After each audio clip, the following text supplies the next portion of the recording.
الذين آمنوا صلوا عليه وسلموا تسليما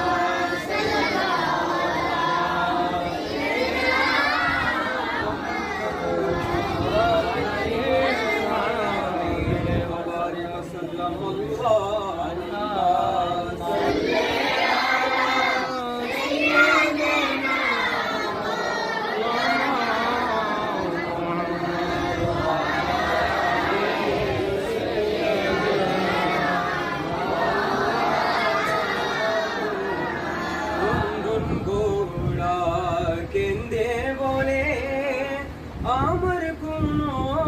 দোষ নাই ইমাম হুসাইন শহীদ হলো কারবালাতে পানি নাই আল্লাহ